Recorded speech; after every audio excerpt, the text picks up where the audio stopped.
జై శ్రీకృష్ణ.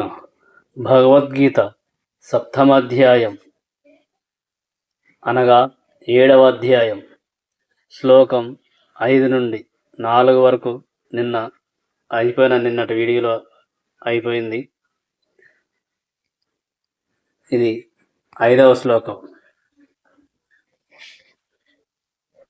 అపరేయామిత్తస్త్వన్యాయం ప్రకృతిం విద్ధి మే పరాం జీవభూతం మహాబహో యయేధం ధార్యతే జగత్. ఓ మహాబహుడైన అర్జున, వాటికి అన్యముగా న్యూనమైన ప్రకృతిని ఉపయోగించుకుని జీవులను కూడియున్న ఉన్నతమైన శక్తి వేరొకటి కలదు. భావము: జీవులు కృష్ణ భగవానుని ఉన్నతమైన ప్రకృతికి శక్తికి చెందినవారని ఇచ్చట స్పష్టముగా తెలుపబడినది. భూమి, జలము, అగ్ని, వాయువు, ఆకాశము, మనస్సు, బుద్ధి, అహంకారము అను ఈ విధములుగా ప్రదర్శింపబడు భౌతిక పదార్థమే న్యూనమైన శక్తి. భూమ్యాది స్థూల విషయములు మరియు మనస్సాది సూక్ష్మ విషయములను రెండు ప్రకృతి రూపములను న్యూన శక్తి నుండి ఉద్భవించినట్టివే. వివిధ ప్రయోజనములకై ఈ న్యూన శక్తులను వినియోగించుకొను జీవులు శ్రీకృష్ణ భగవానుని ఉన్నత శక్తికి సంబంధించిన వారై ఉన్నారు. అటువంటి ఈ ఉన్నత శక్తి వలననే ప్రస్తుత జగత్తు నడుచుచున్నది. ఉన్నత శక్తికి చెందిన జీవుడు నడుపనిదే భౌతిక జగత్తు నడవలేదు. కానీ శక్తులు అన్ని వేళలా వానిని కలిగియున్న శక్తి మానునిచే నియమింపబడి ఉన్నందున జీవులు సదా భగవానునిచే నియమింపబడేడి వారే కనుక వారికెన్నడూను స్వతంత్ర ఉనికి ఎనునది ఉండదు. బుద్ధిహీనులు ఊహించినట్లు వారెన్నడూను భగవానునితో సమశక్తిమంతులు కాజాలరు. శ్రీకృష్ణ భగవానుడు మరియు జీవులకు నడమగల భేదమును శ్రీమద్భాగవతము ఈ క్రింది విధముగా వివరించుచున్నది. అపరిమిత ధ్రువాస్తనుభ్రతో యది సర్వగత స్తర్హ్యన శస్యతేతి నియమో ధ్రువ నేతరథ అజనీచ యన్మయం తద విముచ్య నియంతృ భవేత్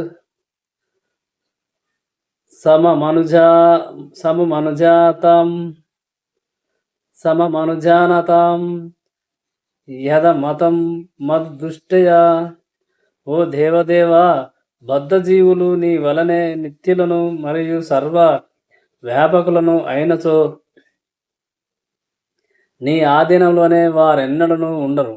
కానీ వాస్తవమునకు జీవులు నీ సూక్ష్మాంశములై నందున నీ ఆధీనమునందే నిలవవలసి ఉన్నది. కనుకనే నిజమైన ముక్తి జీవులను నీ శరీరమున చేరునట్లుగా చేయుచున్నది. అట్టి శరణాగతియే వారికి ఆనందమును గూర్చగలదు. అటువంటి సహజ స్థితి యందే వారు నియామకులు కాగలరు. కనుకనే నీవు మరియు జీవులు సర్వ విధములుగా సమానులే యను అద్వైతవాదమును తమ పరిమిత జ్ఞానముతో ప్రతిపాదించు మనుషులు దోషము కలుషితమైన భావనను కలిగియున్న వారగుదురు. దేవదేవుడైన శ్రీకృష్ణుడే దివ్య నియామకుడు మరియు జీవులు అతనిచే నియమింపబడేది వారు. కానీ జీవుల నిజస్థితి గుణరీతిని భగవానునితో సమానమై ఉన్నందున వారు భగవానుని ఉన్నతమైన శక్తిగా గుర్తించబడిరి. కానీ శక్తి పరిమాణంలో వారెన్నడూ భగవానునితో సమానులు కాజాలరు. కానీ ఉన్నత శక్తికి చెందిన జీవుడు గౌణమైన స్థూల సూక్ష్మ శక్తులను భౌతిక పదార్థము ఉపయోగించున్నప్పుడు తన నిజ ఆధ్యాత్మిక మనస్సును మరియు బుద్ధిని మరచిపోవును. జీవునిపై భౌతిక శక్తి ప్రభావమే ఈ మరపునకు కారణమై ఉన్నది. కానీ అతడు భౌతిక శక్తి ప్రభావం నుండి బయటపడినంతనే ముక్తిని పొందగలడు. భ్రాంతి కారమున జీవుడు అహంకారముచే నేను భౌతిక దేహమును మరియు ఇవన్నీయును నావి అను భావమును కలిగియుండును. భగవానునితో సర్వ విధముల సముడును కావలనను భావముతో సహా సర్వ విషయ భావనల నుండి ముక్తుడైనప్పుడు తన నిజస్థితిని అతడు అవగతము చేసుకొనగలడు. అనగా శ్రీకృష్ణ భగవానుని వివిధ శక్తులలో జీవుడు ఒకడని గీత నిర్ధారించుచున్నట్లు మనము గ్రహింపవచ్చును. అట్టి జీవుడు భౌతిక సంపర్కము నుండి ముక్తుడైనప్పుడు పూర్ణముగా భక్తి కృష్ణ భక్తి రసభావితుడు ముక్తుడు కాగలడు. 6వ శ్లోకం. యతధ్యోనిని భూతాని సర్వనిత్యు పధారాయ అహం కృష్ణ అస్య జగతః ప్రభవః ప్రళయస్తదా. సృజింపబడిన సర్వజీవులకు ఈ రెండు ప్రకృతులే కారణములై ఉన్నవి. ఈ జగత్తునందలి భౌతికమును ఆధ్యాత్మికమును అగు సర్వమునకు మూలమును మరియు ప్రళయమును నేనే అని నిశ్చయముగా నెరుగుము. భావము. దృశ్యమాన జగత్తంతయు ఆత్మ భౌతిక పదార్థముల కలయికచే ఏర్పడినది. సృష్టికి ఆత్మ మూలము కాగా భౌతిక పదార్థము ఆత్మచే సృష్టింపబడినది. అనగా ఆత్మ ఎట్టి స్థితియందును భౌతిక పదార్థముచే సృష్టింపబడదు. వాస్తవమునకు ఈ జగత్తు ఆధ్యాత్మిక శక్తి ఆధారం పైననే సృష్టింపబడినది. భౌతిక పదార్థమునందు ఆత్మ నిలుచుట చేతనే స్థూలదేహము వృద్ధి నొందును. శిశువు క్రమముగా బాలునిగా పిదప యౌవనవంతునిగా మారుటకు ఉన్నత శక్తియగు ఆత్మ ఉనికియే కారణం. అదే విధముగా పరమాత్మయై విష్ణువు యొక్క ఉనికి వలనే బ్రహ్మాండమైన విశ్వము వృద్ధి నొందినది. కనుకనే భౌతిక పదార్థము ఆత్మ అనునవి శ్రీకృష్ణ భగవానుని శక్తులుగా తెలియబడుతున్నవి. వాటి కలయిక వలనే బ్రహ్మాండమగు విశ్వరూపము సృష్టించబడుతున్నది. అనగా శ్రీకృష్ణ భగవానుడే సర్వమునకు మూలకారణుడై ఉన్నాడు. అతని అంశ అయిన జీవుడు ఒక గొప్ప ఆకాశమున్నట్లు భవంతిని గాని లేదా గొప్ప నగరము గాని లేదా గొప్ప కర్మాగారమును గాని సృష్టించవచ్చునేమో గాని విశ్వమును మాత్రం సృష్టించలేడు. అనగా పెద్దదైన విశ్వమునకు పరమాత్ముడే విభు ఆత్మ కారుణై ఉన్నాడు. అటువంటి విభు ఆత్మ మరియు అను ఆత్మలకు జీవులకు శ్రీకృష్ణుడే మూల కారణం. కనుకనే అతడు సర్వ కారణములకు కారణమై ఉన్నాడు. నిత్యోనిత్యనాం చేతనచేతనానాం అని ఈ విషయము కఠోపనిషత్తు 2:2-13 నందు నిర్ధారింపబడినది. 7వ శ్లోకం. మత్తః పరతరం నాన్యత్ కించదస్తి ధనంజయ మయి సర్వమిదం ప్రోతం సూత్రే మణిఘనా ఇవ. ఓ ధనంజయ, నా కన్నను శ్రేష్టమైన సత్యము వేరొక్కటి లేదు. దారమునందు ముత్యములు కూర్చబడినట్లు సమస్తము నా పైననే ఆధారపడి ఉన్నది. భావము. పరతత్వము సాకారము లేక నిరాకారమా అను విషయముపై ఒక వివాదము కలదు.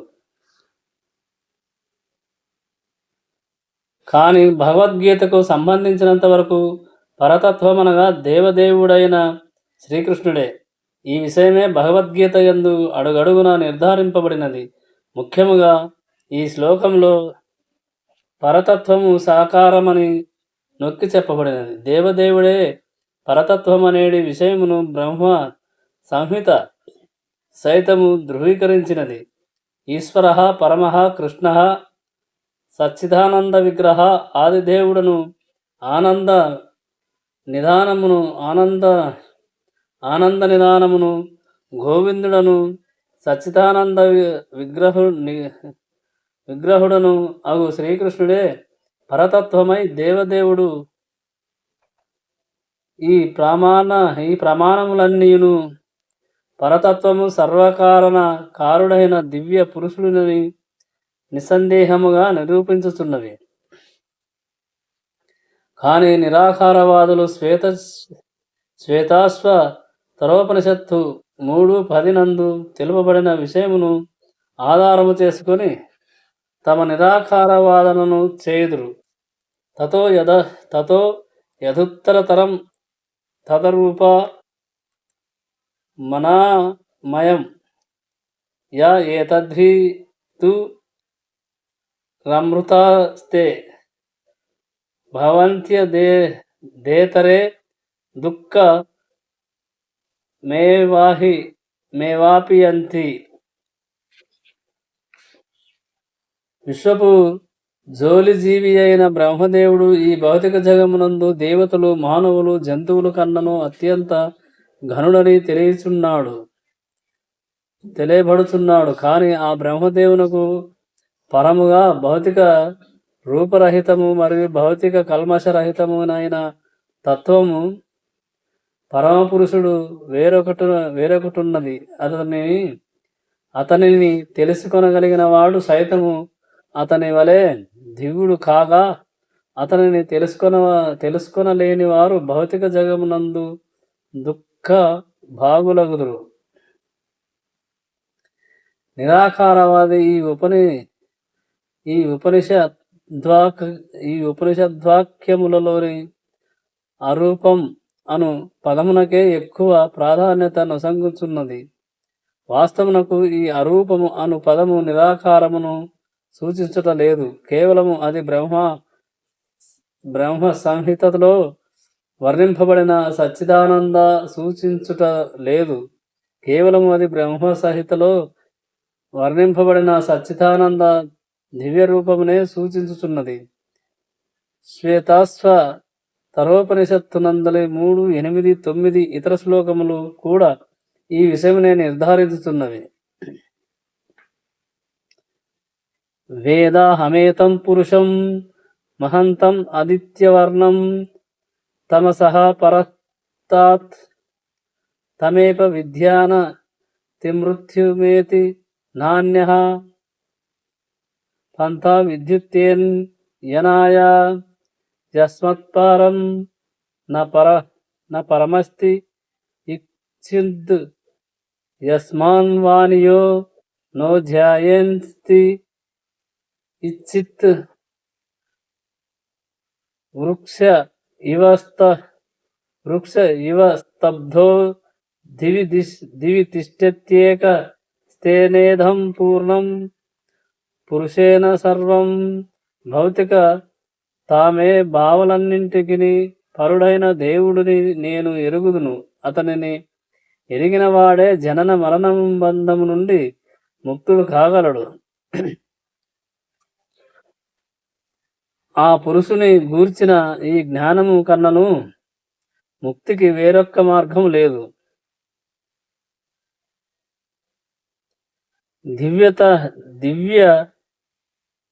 తముడగుటచే ఆ దివ్య పురుషుని కన్నను శ్రేష్టమగు సత్యము వేరొక్కటి లేదు. అతడే సూక్ష్మము కన్నను సూక్ష్మము మరియు ఘనముల కన్నను ఘనమైన వాడై ఉన్నాడు. వృక్షము వలె స్థిరుడై ఉండు నాథడు ఆధ్యాత్మిక జగత్తునంటిని ప్రకాశింపజేయును. చెట్టు తన వ్రేళ్లను వ్యాపింపజేసినట్లు అతడు తన శక్తులను వ్యాపింపజేయును. ఈ శ్లోకము ద్వారా పరతత్వమనగా భౌతికము మరియు ఆధ్యాత్మికములనేది వివిధ శక్తులచే సర్వవ్యాపి అయి ఉండు దేవదేవుడైన శ్రీకృష్ణుడే అని ఎవరైనను సారాంశం పరపవచ్చును. 8వ శ్లోకం. రసోన్ హమప్సు కౌంతేయ ప్రభాస్మి శశిసూర్యయోః ప్రణవః సర్వవేదేషు శబ్దః కే పౌరుషం నృషు. ఓ కుంతిపుత్ర, నీటి యందు రుచిని, సూర్యచంద్రులయందు కాంతిని, దేవ మంత్రములయందు ఓంకారమును, ఆకాశమునందు శబ్దమును, నరుని యందు సామర్థ్యమును నేనే అయి ఉన్నాను.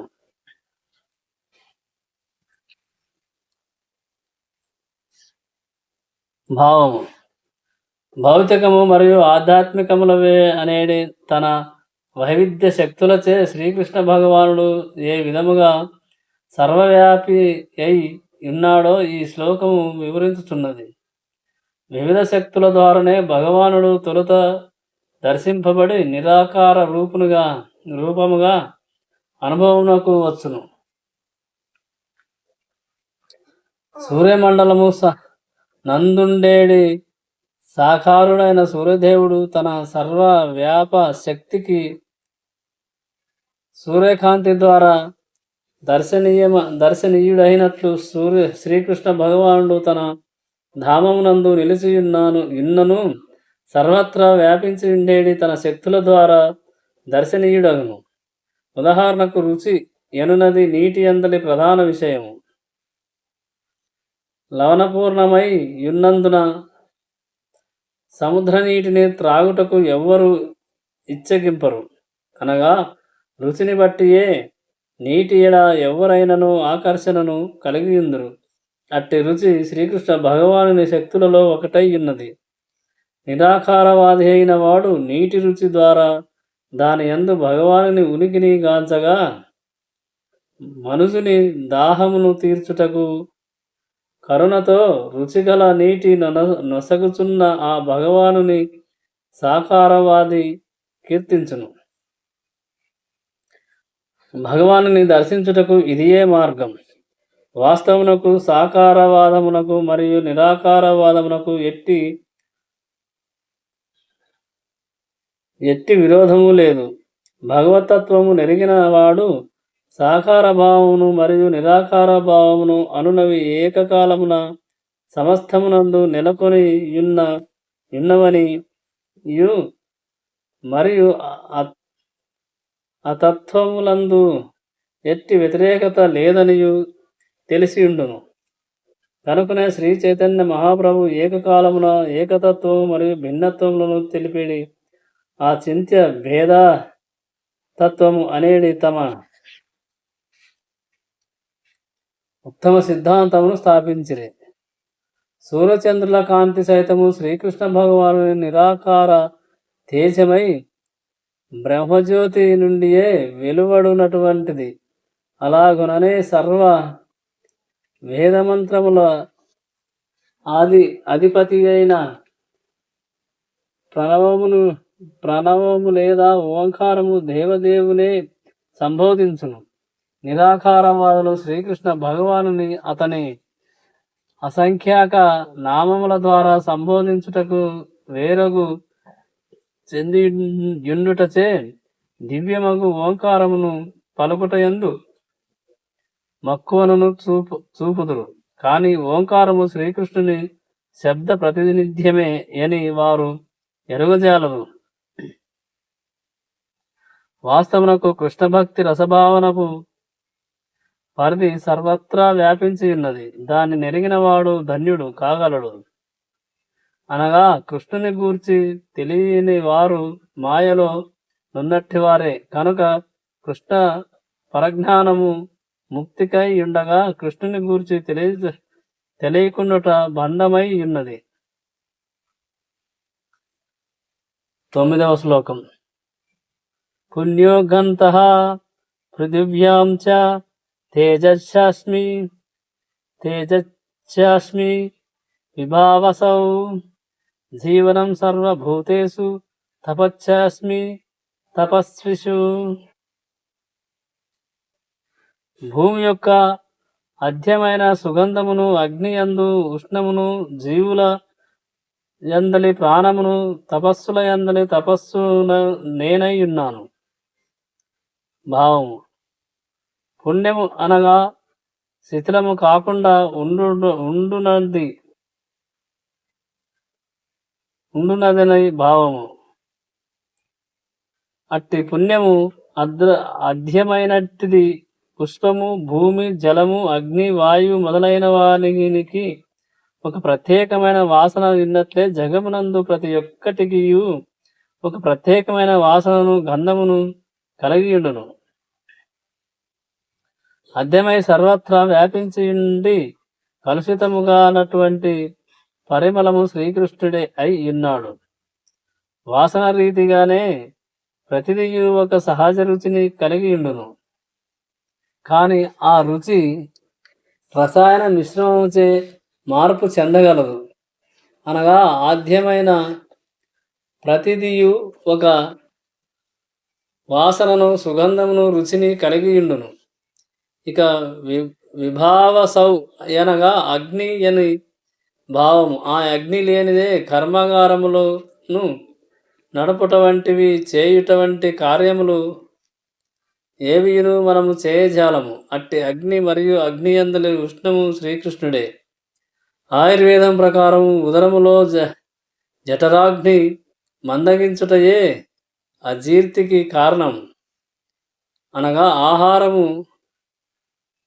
పచనమగుటకు శైత్యము, అగ్నియే అవసరము.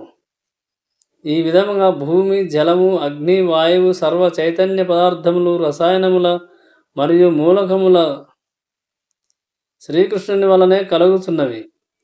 కృష్ణ భక్తి రసభావన ద్వారా మనము తెలుసుకోగలము. మనుషుని ఆయుః పరిమితి కూడా శ్రీకృష్ణుని చేతనే నిర్ణయింపబడుతున్నది. కనుక ఆ కృష్ణుని కరుణచే మనుషుడు తన ఆయుః పరిమితిని పెంచుకొనుటకు లేక తగ్గించుకొనుటకు చేసుకొనవచ్చును. అనగా కృష్ణ భక్తి రసభావనయే అన్ని రంగములందు అవసరమైనట్టిది. 10వ శ్లోకం. బీజం మాం సర్వభూతానాం విద్ధి పార్థ సతానానం. బీజం మాం సర్వభూతానాం విద్ధి పార్థ సనాతనాం. బుద్ధిర్బుద్ధి మతామస్మి తేజస్వి నామహం. ఓ పృథుకుమారా, నేనే సర్వప్రాణులకు సనాతన బీజమునియు, బుద్ధిమంతుల బుద్ధి అనియు, శక్తిమంతుల శక్తి అనియు తెలుసుకొనుము. భావము.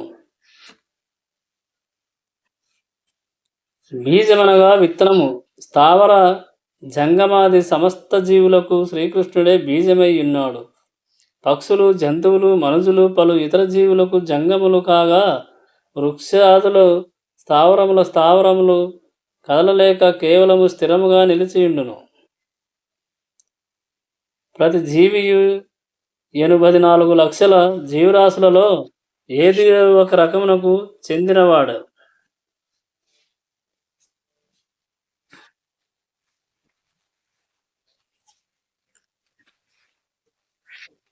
వానిలో కొన్ని స్థావరములై ఉండగా మరికొన్ని జంగములై ఉన్నవి. అయినను అన్నింటికి బీజ ప్రదాత శ్రీకృష్ణుడే. దేని నుండి సమస్తము ఉద్భవించినదో అదియే పరబ్రహ్మం లేదా పరతత్వమని వేద వాజ్మయమునందు తెలుపబడినది. శ్రీకృష్ణుడే ఆ పరతత్వమును మరియు పరబ్రహ్మను అయి ఉన్నాడు. బ్రహ్మము నిరాకారము కాగా పరబ్రహ్మము మాత్రం సాకారము. భగవద్గీత యందు తెలుపబడినట్లు నిరాకార బ్రహ్మము పరబ్రహ్మమైన శ్రీకృష్ణుని యందు ప్రతిష్ఠితమై ఉన్నది. కనుక శ్రీకృష్ణుడే సర్వమునకు కారణము మరియు మూలమును అయి ఉన్నాడు. వృక్షమూలము వృక్షము నంతటిని పోషించు రీతి సర్వమునకు సనాతన మూలమై యున్నందున శ్రీకృష్ణుడు జగమునందు సమస్తమును పోషించుతున్నాడు. ఈ విషయము కఠోపనిషత్తు 2:2-13 నందు కూడా నిర్ధారింపబడి ఉన్నది.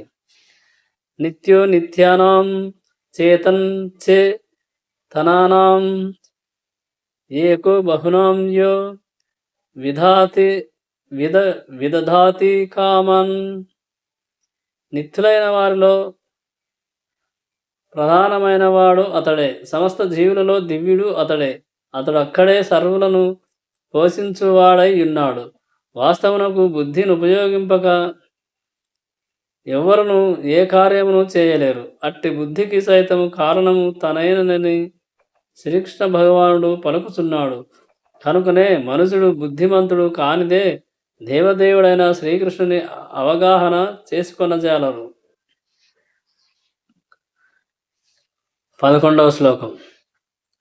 బలం బలవతాం చాహం కామర గవి వర్జితం ధర్మ విరుద్ధో భూతేషు కామేన్స్మి భరతర్షభ.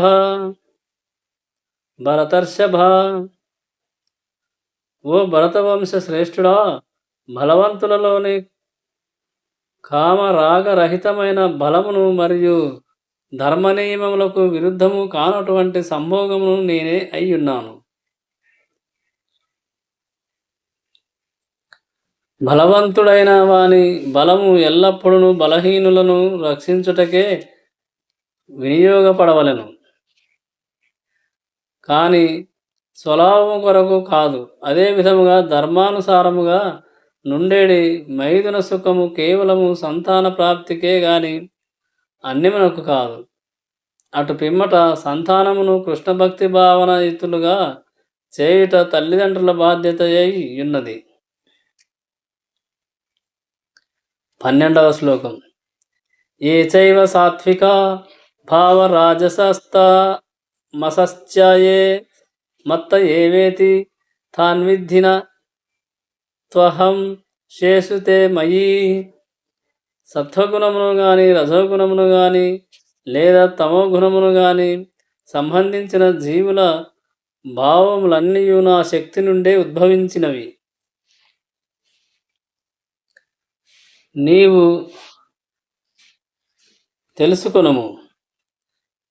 ఒక విధముగా నేనే సర్వమునైనను స్వతంత్రుడైనను యున్నాను.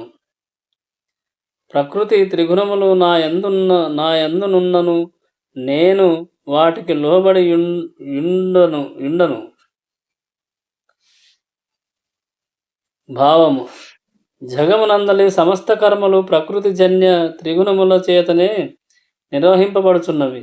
ఈ త్రిగుణముల దేవదేవుడైన శ్రీకృష్ణుని నుండియే కలుగుచున్నను. అతడు ఎన్నడను వాటిచే ప్రభావితుడు కాడు.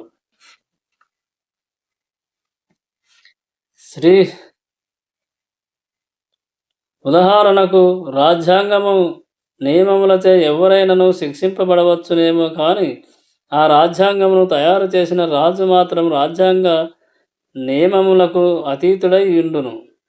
అదే విధముగా సర్వ రజస్తయోగుణములు శ్రీకృష్ణ భగవాను నుండియే ఉద్భవించినను అతడు ఎన్నడను ప్రకృతిచే ప్రభావితుడు కాడు. కనుకనే అతడు నిర్గుణుడు, అనగా గుణములు అతని నుండియే కలుగుచున్నను అతనిపై ప్రభావము చూపలేవు. అదియే భగవానుని లేదా దేవదేవుని ప్రత్యేక లక్షణములలో ఒకటి. 13వ శ్లోకం. త్రిభిర్గుణమ త్రిభిర్గుణమయైర్భావైరేహి సర్వమిదం జగత్ మోహితం నాభిజానాతి మామేభ్యః పరమవ్యయం. సమస్త విశ్వము సత్వర రజస్తమో గుణములు అనేడి త్రిగుణములచే భ్రాంతికి గురి అయి గుణములకు పరుడను మరియు అవ్యయుడను అగు నన్ను ఎరుగజాలకున్నది. భావము సమస్త ప్రపంచము త్రిగుణములచే మోహింపజేయబడుచున్నది. అట్టి త్రిగుణములచే మోహమునకు గురి అయిన వారు శ్రీకృష్ణ భగవానుడు ప్రకృతి పరమైన వాడని ఎరుగజాలరు. భౌతిక ప్రగతి ప్రభావమునందును ప్రతి జీవియు ఒక ప్రత్యేకమైన దేహమును మరియు తత్సంబంధిత కర్మలను కలిగియుండును. గుణములను అనుసరించి కర్మలయందు చరించు మనుషులు 4 రకములుగా నుందురు. సత్వగుణమునందు సంపూర్ణముగా నిలిచియుండువారు బ్రాహ్మణులు. రజోగుణమునందు సంపూర్ణముగా నిలిచియుండువారు క్షత్రియులు. రజస్థ గుణములను కలిగియుండువారు వైశ్యులు. కేవలము తమో గుణము నందే యుండువారు శూద్రులు. శూద్రుల కన్నను నీచులైన వారు జంతువులు లేక పశుప్రాయ జీవనులు అనబడుదురు. కానీ వాస్తవమునకు ఈ ఉపాధులన్నీయును అశాశ్వతములు. బ్రాహ్మణుడైనను క్షత్రియుడైనను వైశ్యుడైనను శూద్రుడైనను లేక ఇంకేదైనను ఈ జీవితము తాత్కాలికమైనది.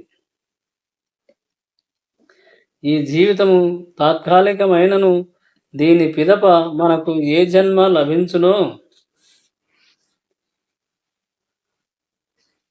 ఎరుగలేము. మాయా వశమున దేహభావనకు లోబడియే మనము భారతీయులను అమెరికా వాసులగునో లేక బ్రాహ్మణులగానో హిందువులగానో మహమ్మదీయులగానో భావించుచుందుము. ఈ విధముగా త్రిగుణములచే బంధితులమైనచో మనము ఆ గుణముల వెనుకనున్న భగవానుని మరతుము. కనుకనే త్రిగుణములచే మోహము నొందిన జీవులు భౌతిక నేపథ్యము వెనుక నున్నది తానే ఎనుచు ఎరుగజాలకున్నారని శ్రీకృష్ణ భగవానుడు పలుకుతున్నాడు. మానవులు దేవతలు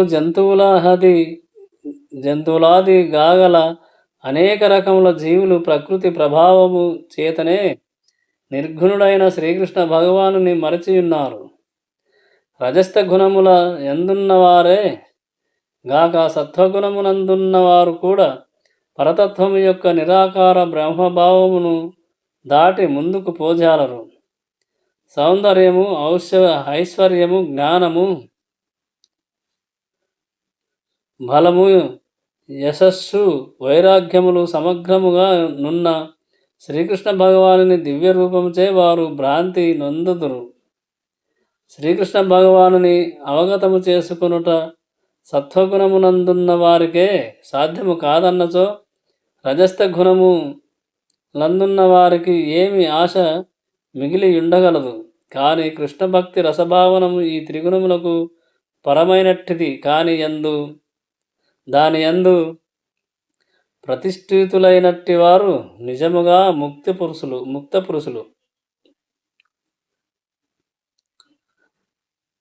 14వ శ్లోకం. దేవి హేష్యా గుణమయీ మమ మాయా దురధ్యాయ మమేవ యే ప్రపద్యంతే మాయామేతం తరంతినితే. త్రిగుణాత్మకమైన నా ఈ దైవీమాయ నిశ్చయముగా దాటశక్యము కానిది. కానీ నన్ను శరణు జొచ్చిన వారు దీనిని సులభముగా దాటగలరు. భావము. దేవదేవుడైన శ్రీకృష్ణుకు అసంఖ్యాకములైన శక్తులు కలవు. అవన్నీయును దివ్యమైనవి. జీవులు అతని శక్తిలో భాగములై కారణముగా దివ్యులైనను మాయశక్తి సంపర్కముచే వారి ఆది అయిన ఉన్నత శక్తి కప్పబడియుండును. ఆ విధముగా మాయాశక్తిచే కప్పబడినప్పుడు ఎవరునూ దాని ప్రభావం నుండి తప్పించుకొనలేరు. పూర్వమే తెలుపబడినట్లు భౌతికములను ఆధ్యాత్మికములను అగు ప్రకృతులు శ్రీకృష్ణ భగవానుని నుండియే ఉత్పన్నమగుచున్నందున నిత్యములై ఉన్నవి.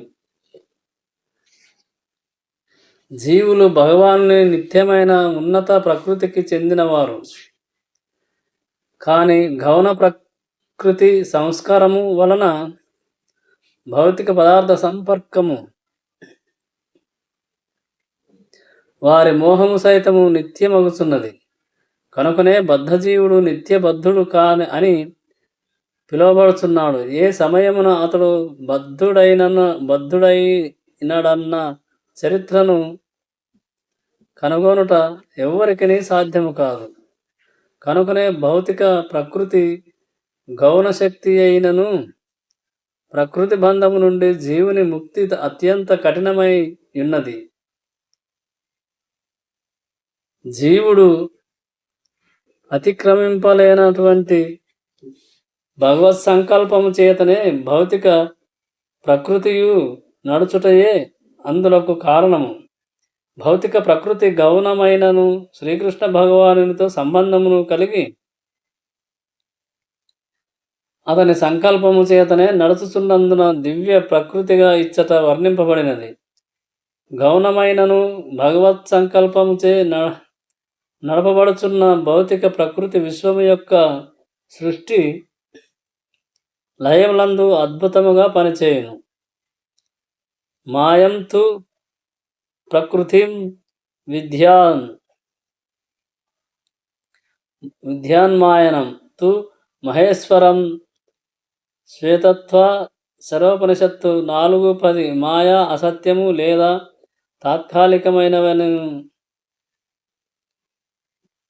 తాత్కాలికమైనను దాని వెనుక ఘన ఇంద్రజాలకుడైన దేవదేవుడు కలడు.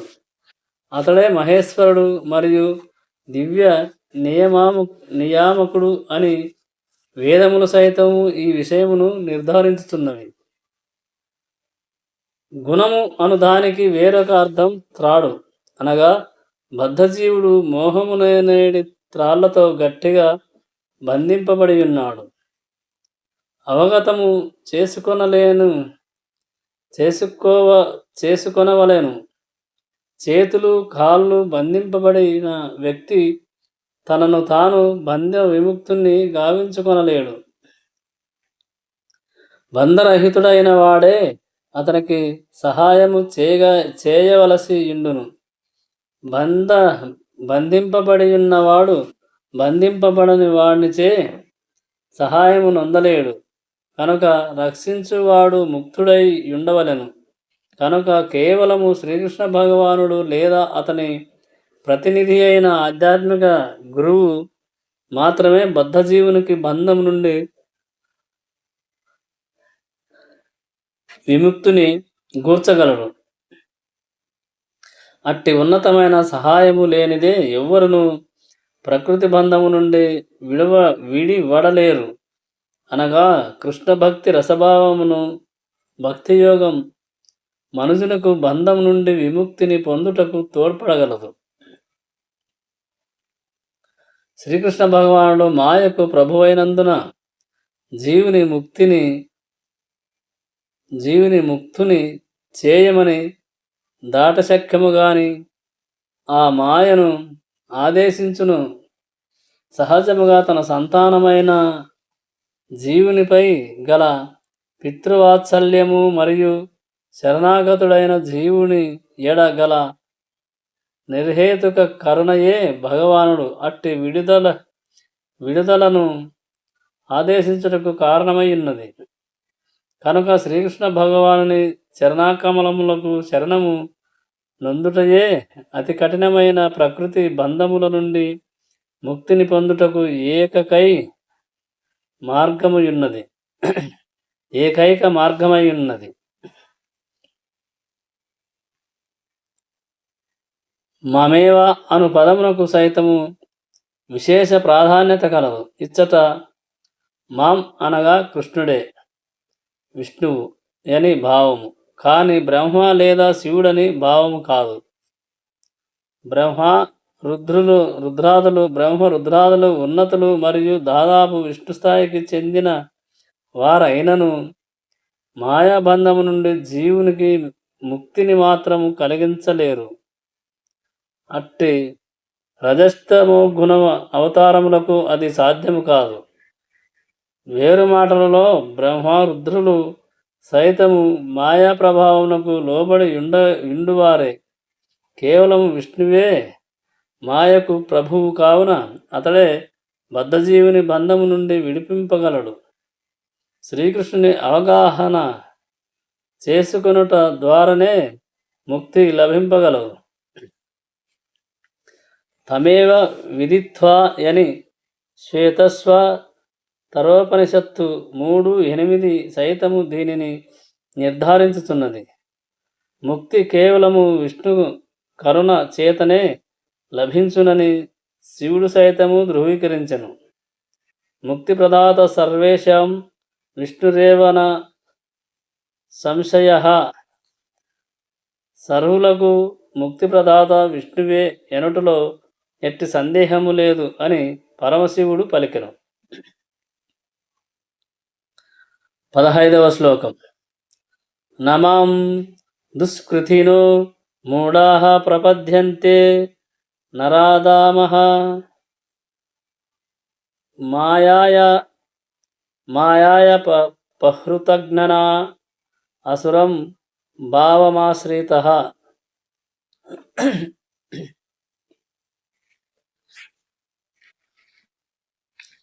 దుష్టులైన మూఢులు, నరాధాములు, మాయచే జ్ఞానము హరింపబడిన వారు, దానవ ప్రవృత్తి అయిన నాస్తిక స్వభావమునకు కలిగియుండువారు నా శరణము నొందుదురు.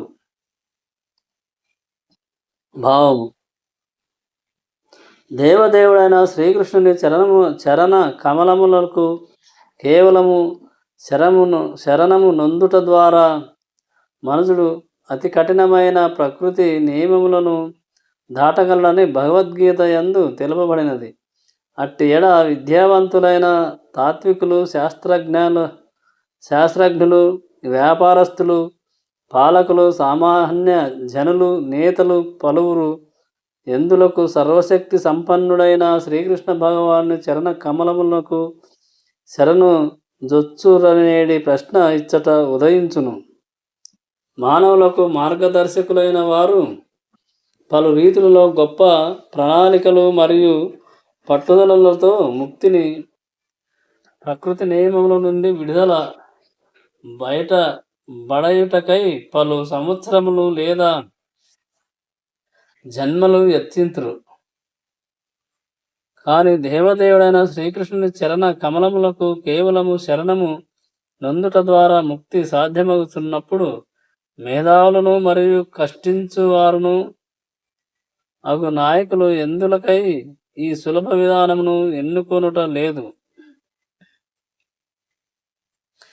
ఈ ప్రశ్నకు భగవద్గీత స్పష్టంగా సమాధానమును ముసుగుతున్నది. మానవులకు వాస్తవముగా మార్గదర్శకులైన బ్రహ్మ, శివుడు, కపిలుడు, సనకాది ఋషులు, మునుపు వ్యాసుడు, దేవబలుడు, అసితుడు, జనకుడు, ప్రహ్లాదుడు, బలి మహారాజు, తన దంత్రము వారైన మధ్వాచార్యులు, రామానుజాచార్యులు, శ్రీ చైతన్య మహాప్రభువు మరియు శ్రద్ధమ కలిగినటువంటి తాత్వికులు, ప్రజానేతలు, విద్యాబోధకులు, శాస్త్రజ్ఞులటువంటి వారు సర్వశక్తి సమన్వితుడును మరియు ప్రామాణికుడును అగు శ్రీకృష్ణ భగవానుని చరణ కమలములకు శరణము నొందియే ఉన్నారు. కేవలము నిజమైన తత్వవేత్తలు, శాస్త్రజ్ఞులు, బోధకులు, నేతలు కాని వారు మాత్రమే విషయాభిలాషులై తమను తాము గొప్పగా ప్రదర్శించుకొనుచు ఆ భగవానుని ప్రణాళికను గాని మార్గమును గాని అంగీకరించుట లేదు. వారు భగవానుని గూర్చిన అవగాహన ఏమీయును లేక కేవలము లౌక లోక వ్యవహార ప్రణాళికలను మాత్రమే పలుజేయుచు భౌతిక స్థితికి సంబంధించిన సమస్యలను పరిష్కరించుకొనుటకు బదులు వాటిని మరింత వృద్ధి చేసుకొందురు. భౌతిక ప్రకృతి శక్తివంతమైనందున అది సర్వదా అట్టి నాస్తికుల అప్రమాణానికి ప్రణాళికలను విరోధించి వారి యోచనా సంఘముల జ్ఞానమును భంగపరచుచుండుదురు. నాస్తికులైనట్టి యోజనాకర్తలు ఇచ్చట దుష్కృతినః చెడు కార్యములు ఆచరించువారుగా అని వర్ణింపబడినారు. కృతి అనగా గణనీయమైన కార్యము చేసినవాడని భావము. దుష్టమైనది గాని మంచిదైనది కాని ఏదేని ఒక ఘనకార్యమును నిర్వహించుటకు గొప్ప బుద్ధి అవసరమయ్యున్నది. కనుక నాస్తిక యోజనకర్తలు సైతము కొన్ని మార్లు తెలివి గలవారు మరియు బుద్ధి కుశతల గలవారుగా కన్పట్టుచుందురు. కాని వారి అట్టి నాస్తిక బుద్ధి భగవానుని విధానమునకు వ్యతిరేకముగా ఉపయోగించబడుట వలన వారు దుష్కృతినః అని పిలువబడుదురు. అట్టి నాస్తికుల బుద్ధి మరియు ప్రయత్నములు చెడు మార్గమును పట్టియుండుడని ఈ పదము సూచించును. భౌతిక శక్తి సంపూర్ణముగా శ్రీకృష్ణ భగవానుని ఆధీనంలో వర్తించునని భగవద్గీత యందు స్పష్టముగా తెలుపబడినది. దానికెన్నడూ స్వతంత్ర అధికారము లేదు. వస్తువునకు అనుగుణముగా దాని ఛాయ చరించు రీతి అది పనిచేయుచుండును. అయినప్పటికీ అది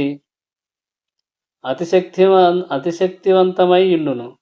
కానీ భక్తి లేని కారణముగా నాస్తికుడు ఆ భౌతిక ప్రకృతి వర్తించు విధానమును గాని భగవానుని సంకల్పమును గాని ఎరుగుజాలకుండును. శాస్త్రజ్ఞులు, తత్వవేత్తలు, నేతలు, బోధకులని లౌకికముగా గొప్ప పేరు పొందినను హిరణ్య కశిపుడు మరియు రావణుల యోచనలన్నీ రూపుమాసినట్లు మాయా మరియు రజస్తమోగుణములు కారణముగా నాస్తికుడైనట్టి వాని ప్రణాళికలన్నీ భంగపడును. ఈ క్రింద వివరించబడినట్లు ఇట్టి దుష్కృతినః అనువారు 4 విధములుగా నుందురు.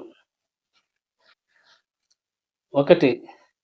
జంతువుల వలె కష్టించుచు అజ్ఞానపూర్ణులై ఉండేడి వారే మూఢులు అనబడుదురు. వారు తమ శ్రమఫలమును తామే అనుభవింపగోరుదురు. దానిని వారు భగవానునితో పంచుకొన గోరరు.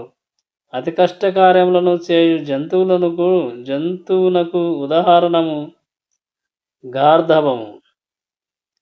యజమాని దానిచే కష్టమైన పనులు చేయించుచుండును.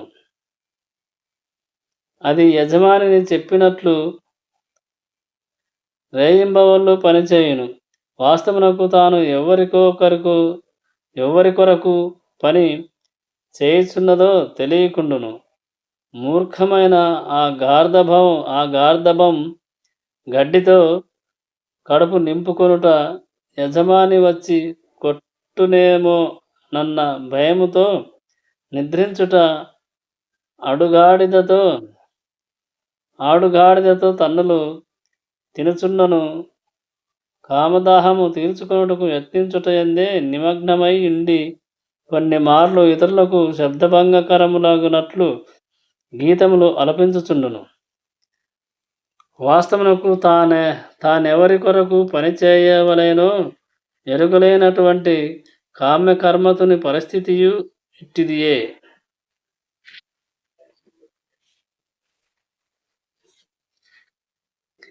అతడు కర్మను యజ్ఞము కొరకే ననేడి జ్ఞానమును ఉండడు. తాము సృష్టించుకున్న పనులు భారమును పూర్తి చేయుటకై రేయింబవళ్ళు కష్టించువారు జీవుని అమృతతత్వమును గూర్చి వినుటకు తమకు సమయము లేదని పలుకుదురు.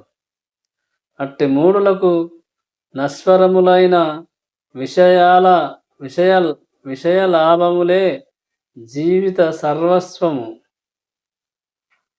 తమ శ్రమఫలములో అతి కొద్ది శాతమునే అనుభవింపగలిగినను వాటి కొరకే అట్టివారు తమ జీవితమును అర్పింతురు. లౌకిక లాభము కొరకై వారు కొన్ని మార్లు రహింబవళ్ళు నిద్ర లేకుండా గడుపుదురు. అజీర్తి లేదా కడుపులో వ్రణములు కలిగి ఆహారము తినలేకున్నను వారు సంతృప్తియే చెంది ఇందురు. కేవలం మిథ్యా యజమానుల లాభము కొరకై వారు రేయింబవళ్ళు పనిలో తీవ్రముగా నిమగ్నులై ఇందురు. నిజ యజమాని అయిన శ్రీకృష్ణ భగవానుని మరచి అట్టివారు తమ విలువైన కాలమును ధనపరాయణుల సేవయందే వ్యర్థము చేయుదురు. దురదృష్ట కారణముగా వారు యజమానుల కందరకును యజమాని అయిన శ్రీకృష్ణ భగవానునికి శరణమునందట గాని ఆ దేవదేవుని గూర్చి భక్తుల నుండి శ్రవణము చేయుటకు కాలమును వినియోగించుట గాని చేయరు. మలమును భక్షించు సురకము నెయ్యి చక్కెరలతో చేసిన పిండి వంటలను భుజింపవలలేనని కోరనట్లు క్షణభంగురమైన భౌతిక జగమునందలి భోగ విషయముల గూర్చియే అలసట లేకుండా వినగలిగిన మూఢుడైన కామ్యకర్మరహితుడు జగమును నడిపించు శ్రీకృష్ణ భగవానుని గూర్చు వినుటకు సమయమును కలిగియుండడు. దుష్కృతులలో రెండవ తరగతి వారు నరధాములు అని పిలువబడుదురు. నరుడనగా మానవుడు మరియు అధముడనగా నీచుడైన వాడు అని భావము. 84 లక్షల జీవరాశులలో మానవ జాతులు 4 లక్షల రకములు. వీనిలోని బహుమానవ జాతులు అనాగరికములై ఉన్నవి. సాంఘిక రాజకీయ ఆధ్యాత్మిక జీవననిమయములను కలిగియున్న మానవులే నాగరిక మనుజులు. సాంఘికముగా మరియు రాజకీయముగా వృద్ధి నొందినను ధర్మజీవన విధానమును కలిగియుండని వారు నరధాములుగా భావింపబడుదురు.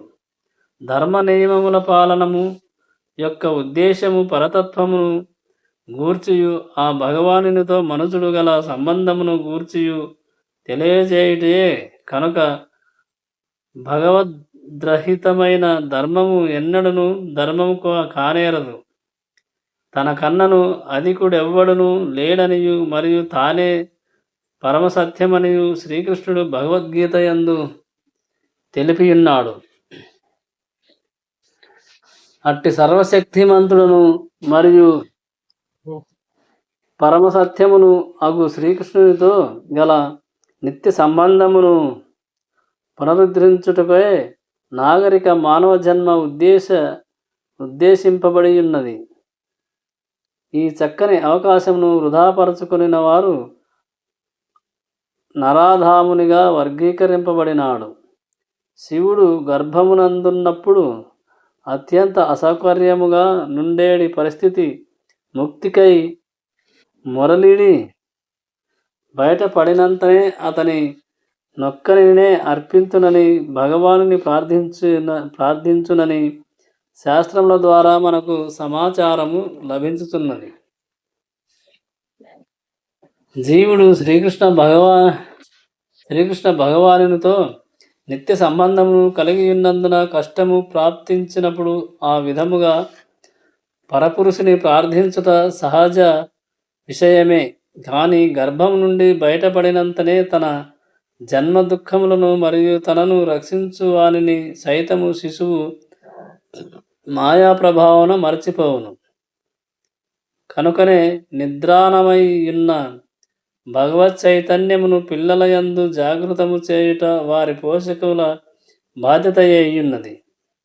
ధర్మజీవనమునకు మార్గదర్శకమైన సంస్కృతిలో తెలుపబడిన దశ విధ స్కందర కర్మలు వర్ణశ్రమ విధానమును భగవత్ చైతన్యమును జాగృతమును చేయుట కొరకే ఉద్దేశింపబడినవి. కానీ ఏ విధము కూడా ఖచ్చితముగా ప్రపంచములో ఇచ్చటను అవలంబింపబడకున్నందున ప్రస్తుత జనాభాలో 99.9% జనులు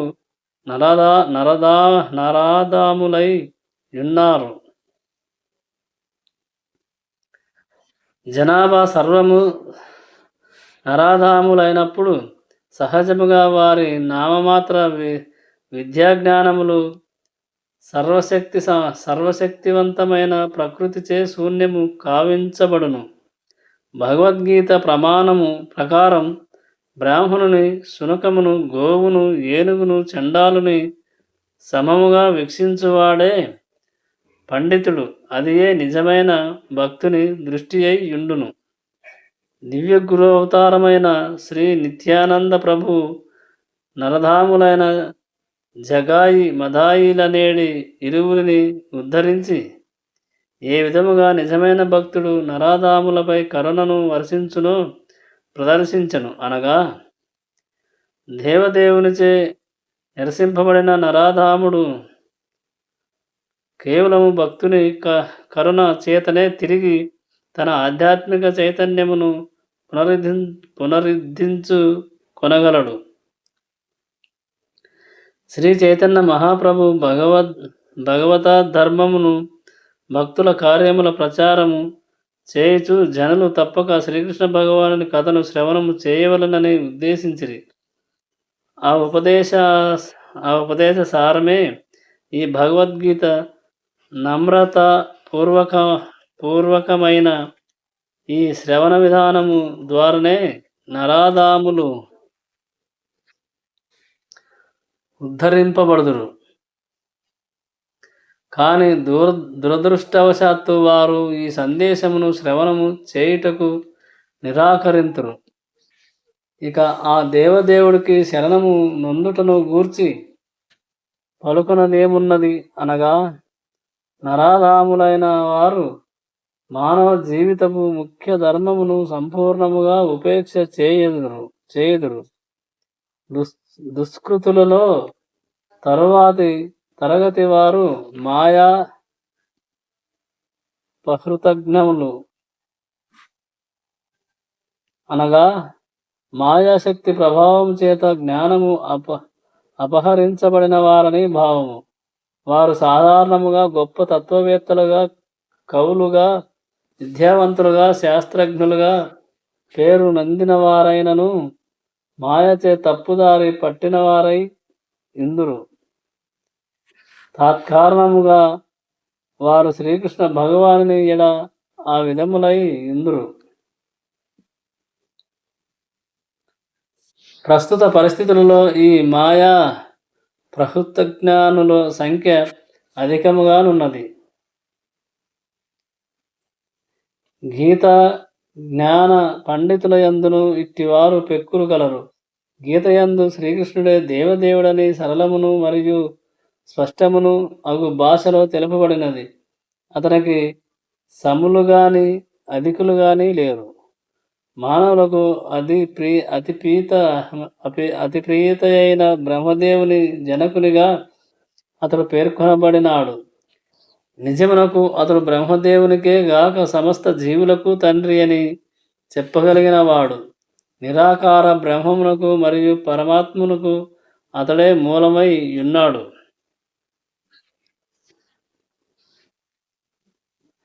సర్వజీవుల యందున్న పరమాత్ముడు అతని ప్రధానాంశమే. సమస్తమునకు అతడే మూలమై ఉన్నాడు. కనుక ప్రతి ఒక్కరూ అతని చరణ కమలములకు శరణము నొందవలసి ఉన్నది. ఇటువంటి స్పష్టమైన వివరణములు ఇప్పటికీని మాయచేత